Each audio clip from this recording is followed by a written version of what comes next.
So the other day I decided to rank my favorite Fall Guys maps, and it became clear to me that Perfect Match was by far the worst. Now I love Fall Guys, I love all the games, but we gotta talk about Perfect Match. The first thing that has to go is this 14-second timer mark. Make it like 5. We don't have to sit there for 15 seconds each round. Most people just sit there, stand there, don't do anything for that whole time anyways. Make it 5, please. To go along with the timer, why show us the card shuffling? Like, we don't need to see that. It's all about memorization. It makes the 15 seconds useless anyways, because for 12 seconds they're just showing us wrong information. So for new players playing this game, it's really confusing because they don't know what's going on. And for old players, they already understand, so they're just waiting for that 3 seconds to drop so they can find out the information they actually need. If they just fix those two things, this game's already better than what it is. But they don't want to just make this game better, they want to make it as great as possible, right? That being said, in my opinion, I think the camera angle for this game mode in particular does the game harm. In almost every other single Fall Guys mini game, the camera angle works perfectly. Don't change it. For this one though, you can't really see the whole field without having an awkward angle. If only there was a way that we could have an angle showing the whole field at once, showing all the players, so you can actually properly memorize the fruits.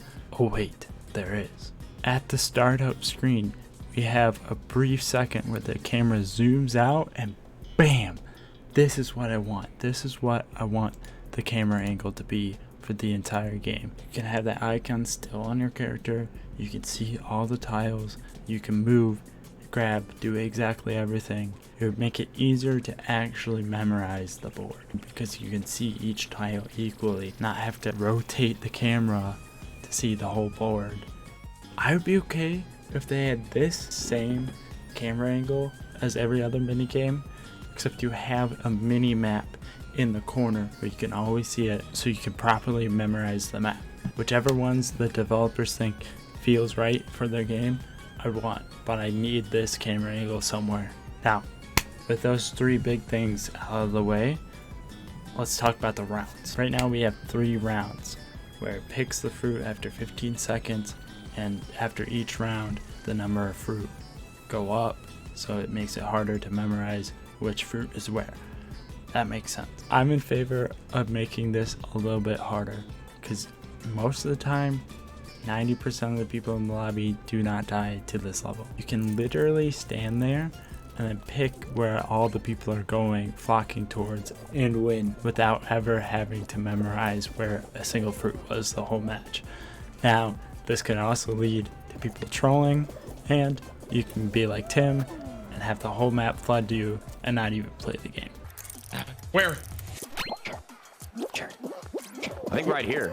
Wait, where? Everyone's on this one though. I don't know.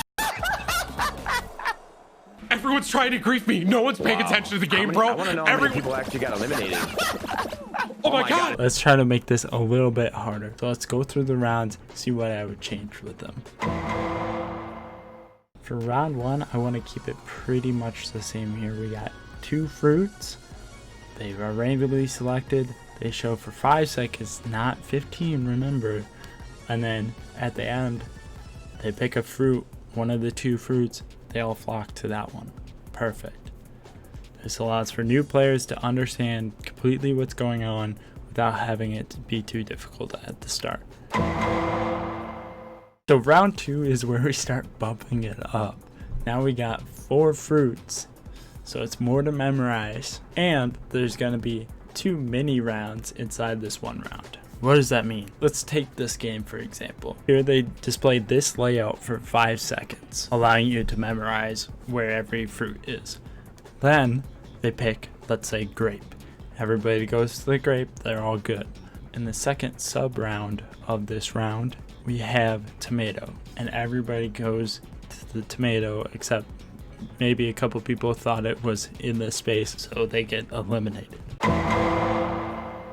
For the third and final round, we're going to do the same thing. We're going to bump up the difficulty even more. So we have 5 fruits now, and we have 3 sub rounds in that main third round. For an example, here is a random set that they could throw for the display for this round. And remember, you have 5 seconds to memorize this. The first one, let's say it's grape. Everybody goes to the grape. They usually get the first one.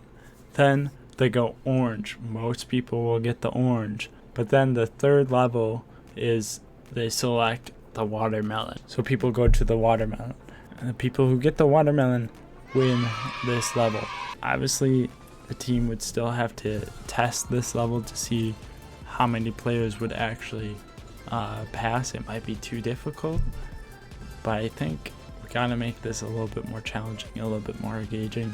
It could increase the time for you to like memorize the level, make it 10 seconds if they need to, that's fine. 15 with random selection and then 3 seconds at the end. I just don't think that's engaging. You're sitting around for 12 seconds not doing anything. Also right now, this game mode, you could win off of it in the second round. If everybody dies, you could be the last man standing. They could still have that where if you survive the perfect match, you could be the crown winner because you're the only one standing there left. It is possible right now, however, most of the time, most of the people just win. They could just put a limit on how many people can get eliminated from this if it is too hard. Either way, this makes this game way more engaging than it is, because right now, if I have this in one of my things, I'm like, it's an easy call, but I'm also not really doing anything for like 3 to 5 minutes, which is kind of boring. Anyways, I'd love to hear your thoughts in the comment section below. Also, if you are a developer working on Fall Guys at Mediatonic, I'd love to hear an explanation of where this game is at and where it's going. I am studying game design in college right now, so I love to hear this kind of feedback, this kind of talk. So I just want to put my feedback forward and put that out there. Either way, that is how I would fix Perfect Match, my least favorite game in Fall Guys. Again, I think Fall Guys is great. I just think that some of these mini games could use some work. Anyways, I want to make a video like this for all the mini games in Fall Guys. I have a lot of thoughts on them. Now the next one I'm going to try to tackle is Tail Tag and all of its sister mini games. That includes Team Tail Tag and Royal Fumble. I should have a playlist right here if you want to check out more of these types of videos, and a sub button over here so you don't miss out on any of my future videos.